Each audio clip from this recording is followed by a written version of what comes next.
Laman ngayon ng balita sa buong mundo ang tumitinding tensyon sa pagitan ng North at South Korea matapos magdeklara ng state of war ang Hilagang Korea. Lingid sa kalaman ng ilang dati nang napasok sa isang giyera ang dati iisang bansa dahil sa magkaibang paniniwala.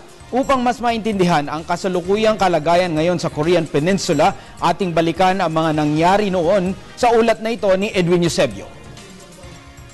Kinandala ng Estados Unidos ang North Korea sa pagiging mapaghamon nito. Kasunod dito ng paghahayag ng NOCOR na umiiral ang kanilang pakikidigma o state of war laban sa kalapit na bansa nitong South Korea o SOCOR.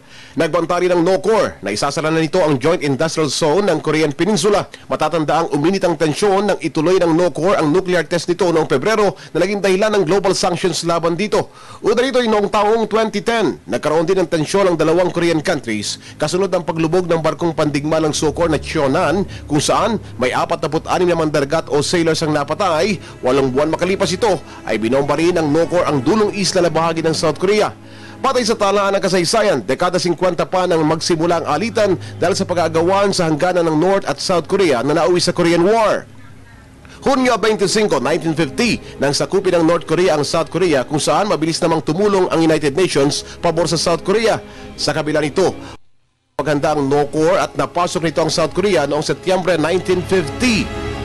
Gayunman, Oktubre ng taon ding iyon ay nabawi rin muli ng pwersa ng UN ang SOCOR. Subalit, agresibo ang NOCOR at pinasok uli ang South Korea noong Setyembre 1950. At tulad ng inaasahan, pwersa uli ng United Nations ang bumawi sa kalayaan ng SOCOR.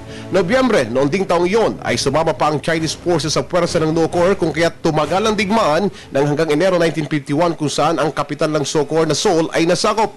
Sa mga kasunod na buwan ito, ang matitinding bakbakan na tumagal ng may isang taon mula 1951 at 1952. Noong July 27, 1953, natapos ang negosasyong pangkapayapaan at nabuo ang demilitarized zone. Kasunod dito, nalagdaan ang Armistice Agreement ng Korean People's Army, ng Chinese People's Volunteers at United Nations Command sa pamumuno ng Estados Unidos. Gayunman, hindi lumagda sa Armistice Agreement ang South Korea na naging dahilan kung bakit hanggang ngayon ay wala pang official peace treaty na nalalagdaan sa pagitan ng NOCOR at South Korea at patuloy ang tensyon sa pagitan ng dalawang magkalapit na bansa. Para sa Telebisyon ng Bayan, Edwin Eusebio.